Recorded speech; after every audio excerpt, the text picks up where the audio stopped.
Os primeiros contingentes foram movimentados às portas da cidade. Em cada uma postou-se pequeno grupo de fariseus, secundados por 2 soldados, a fim de burlarem qualquer tentativa de evasão. Em seguida, iniciaram a devassa em bloco na residência de todas as pessoas suspeitas de simpatia e relações com os discípulos do Nazareno. Saulo, por sua vez, afastando-se da sinagoga, procurou avistar-se com Ananias, ansioso da sua palavra amorosa e conselheira. O sábio velhinho ouviu a narração do acontecido, aprovando-lhe as atitudes. Sei que o mestre, dizia o moço por fim, condenou as contendas e jamais andou entre os discutidores, mas também jamais contemporizou com o mal. Estou pronto a reparar meu passado de culpas. Afrontarei as incompreensões de Jerusalém, a fim de patentear minha transformação radical.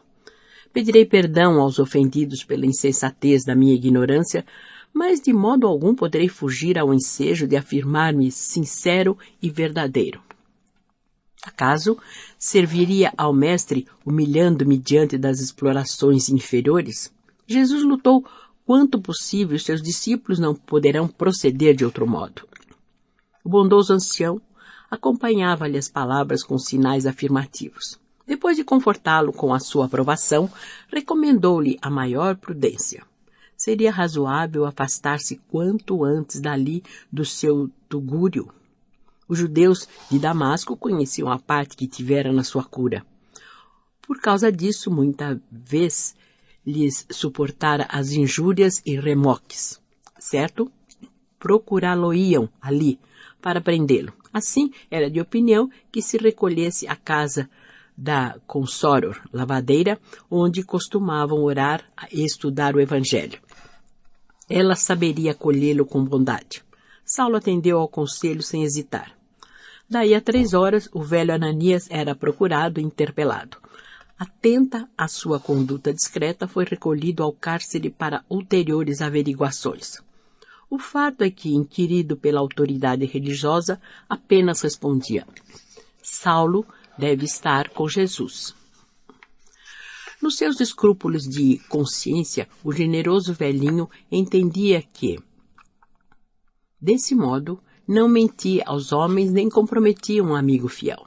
Depois de preso e incomunicável 24 horas, deram-lhe liberdade após receber castigos dolorosos. A aplicação de 20 bastonadas deixara-lhe o rosto e as mãos gravemente feridos. Contudo, logo que se viu livre, esperou a noite e cautamente encaminhou-se à choupana humilde onde se realizavam as prédicas do caminho. Reencontrando-se com o amigo, expôs-lhe o plano que vinha remediar a situação. Quando criança, exclamou Ananias prazeroso, assisti à fuga de um homem sobre os muros de Jerusalém. E como se recapitulasse os pormenores do fato na memória, cansada, perguntou: Saulo, terias medo de fugir num cesto de vime? Por quê? Disse o moço sorridente. Moisés não começou a vida num cesto sobre as águas? O velho achou graça na alusão e esclareceu o projeto. Não muito longe dali havia grandes árvores junto dos muros da cidade. Alçariam o fugitivo num grande cesto e depois, com insignificantes movimentos, ele poderia descer do outro lado em condições de encetar a viagem para Jerusalém, conforme pretendia. O ex-rabino experimentou imensa alegria. Na mesma hora, a dona da casa foi buscar o concurso dos 3 irmãos de mais confiança. E quando o céu se fez mais sombrio, depois das primeiras horas da meia-noite, um pequeno grupo se reunia junto à muralha em ponto mais distante do centro da cidade. Saulo beijou as mãos de Ananias, quase com lágrimas. Despediu-se em voz baixa dos amigos, enquanto um lhe entregava volumoso pacote de bolos de cevada. Na copa da árvore, frondosa e escura, o mais jovem esperava o sinal. O moço tarcense entrou na sua embarcação improvisada e a evasão se deu no âmbito silencioso da noite. Do outro lado, saiu lesto do cesto, deixando-se empolgar por estranhos pensamentos. Seria justo fugir assim? Não havia cometido crime algum. Não seria covarde deixar de comparecer perante a autoridade civil para os esclarecimentos necessários? Ao mesmo tempo, considerava que sua conduta não provinha de sentimentos pueris inferiores, pois ia a Jerusalém desassombrado, buscaria avistar-se com os antigos companheiros, falar-lhes-ia abertamente, concluindo que também não seria razoável entregar-se inerme ao fanatismo tirânico da sinagoga de Damasco. Aos primeiros raios de sol, o fugitivo ia longe, levava consigo os bolos de cevada como única provisão e o evangelho presenteado por Gamaliel como lembrança de tanto tempo de solidão e de luta. A jornada foi assaz difícil e penosa. O cansaço obrigava-o a paradas constantes. Mais de uma vez recorreu à caridade alheia no trajeto penoso. Com auxílio de camelos, cavalos ou dromedários, a viagem de Damasco a Jerusalém não exigia menos de uma semana de marchas exaustivas. Saulo, porém, ia a pé. Poderia talvez valer-se do concurso definitivo de alguma caravana, onde conseguisse os recursos imprescindíveis, mas preferiu familiarizar a vontade poderosa com os obstáculos mais duros. Quando a fadiga lhe sugeria o desejo de aguardar a cooperação eventual de outrem, buscava vencer o desânimo, punha-se novamente de pé, apoiava-se em cajados improvisados. Depois de suaves recordações no local em que tivera a visão gloriosa do Messias ressuscitado, voltou a experimentar carinhosas emoções ao penetrar na Palestina, atravessando vagarosamente extensas regiões da Galileia. Fazia questão de conhecer o teatro das primeiras lutas do mestre, identificar-se com as paisagens mais queridas, visitar Cafarnaum e Nazaré, ouvir a palavra dos filhos da região. Naquele tempo, já o ardoroso apóstolo dos gentios desejava inteirar-se de todos os fatos referentes à vida de Jesus. Ansiava por coordená-los com segurança de maneira a legar aos irmãos em humanidade o melhor repositório de informações sobre o emissário divino. Quando chegou a Cafarnaum, um crepúsculo de ouro entornava maravilhas de luz na bucólica paisagem. O ex-rabino desceu religiosamente às margens do lago. Embebeu-se na contemplação das águas marulhosas. Pensando em Jesus, no poder do seu amor, chorou dominado por singular emoção. Queria ter sido pescador humilde para captar os ensinamentos sublimes na fonte de suas palavras generosas e imortais. Por 2 dias, ali permaneceu em suave embevecimento. Sem revelar-se, procurou Levi, que o recebeu de boa vontade. Mostrou-lhe sua dedicação e conhecimento do Evangelho, falou da oportunidade de suas anotações. O filho de Alfeu alegrou-se ao contágio daquela palavra inteligente e confortadora. Saulo viveu em Cafarnaum horas deliciosas para o seu espírito emotivo. Fora o local das pregações do mestre. Mais adiante, a casinha de Simão Pedro.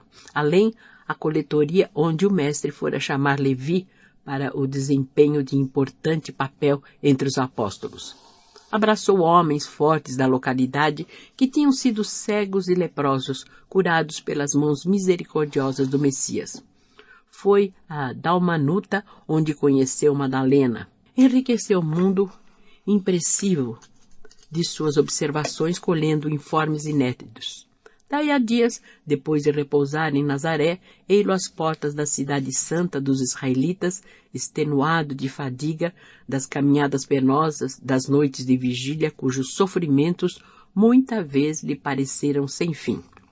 Em Jerusalém, todavia, aguardavam-no outras surpresas não menos dolorosas.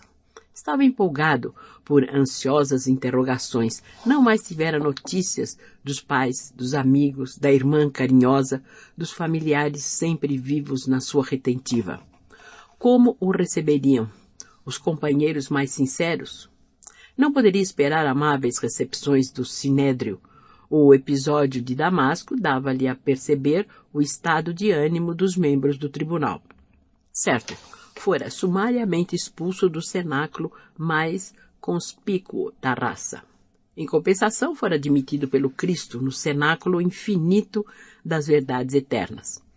Dominado por essas reflexões, atravessou a porta da cidade, recordando o tempo em que, numa biga veloz, saía, noutro local, buscando a casa de Zacarias na direção de Jope. As reminiscências das horas mais venturosas da mocidade encheram-lhe os olhos de pranto. Os transeuntes de Jerusalém estavam longe de imaginar quem era aquele homem magro e pálido, barba grande e olhos encovados, que passava arrastando-se de fadiga. Após grande esforço, atingiu um prédio residencial do seu conhecimento. O coração palpitou-lhe, apressado, como simples mendigo bateu à porta em ansiosa expectativa. Um homem de semblante severo atendeu secamente. Podeis informar, por favor, disse com humildade, se ainda aqui reside uma senhora chamada Dalila? Não, respondeu o outro ríspido. Aquele olhar duro não ensejava novas perguntas, mas ainda assim aventurou. Poderíeis dizer, por obséquio, para onde se mudou? Ora esta, replicou o dono da casa, irritadiço, dar-se-á que tenha de prestar contas ao mendigo? Daqui a pouco, o senhor me perguntará se comprei esta casa, depois me pedirá o preço, exigirá datas, reclamará novas informações sobre os antigos moradores, tomará meu tempo com 1000 interrogações ociosas. E fixando em Saulo os olhos impassíveis, rematou de chofre. Nada sei, está ouvindo? Ponha-se na rua. O fugitivo de Damasco voltou serenamente para a via pública, enquanto o homenzinho dava expansão aos nervos doentes, batendo a porta com estrondo. O ex-discípulo de Gamaliel refletiu na realidade amarga daquela primeira recepção simbólica. Jerusalém certamente nunca mais poderia conhecê-lo. Não obstante a impressão dolorosa, não se deixaria empolgar pelo desânimo. Resolveu procurar Alexandre, parente de Caifás e seu companheiro de atividades no Sinédrio e no templo. Cansadíssimo, bateu-lhe a porta com minguadas esperanças. Um servo da casa, depois da primeira pergunta, vinha trazer-lhe a alvissareira notícia de que o amo não se demoraria a atender. Com efeito, daí a pouco Alexandre recebia o desconhecido com indisfarçável surpresa. Satisfeito por conseguir a atenção de um velho amigo, Saulo adiantou-se cumprimentando-o com efusão. O israelita ilustre não conseguiu ocultar o desapontamento e sentenciou com alguma generosidade nas palavras. Amigo, a que vindes a esta casa? Será possível que não me reconheças? Interrogou bem-humorado apesar da imensa fadiga. Vossa fisionomia não me é de todo estranha, entretanto... Alexandre, exclamou por fim prazenteiro, não te recordas mais de Saulo? Um grande abraço foi a resposta do amigo, que perguntava solícito, modificando o tratamento. Muito bem, até que enfim, graças a Deus, vejo que estás curado.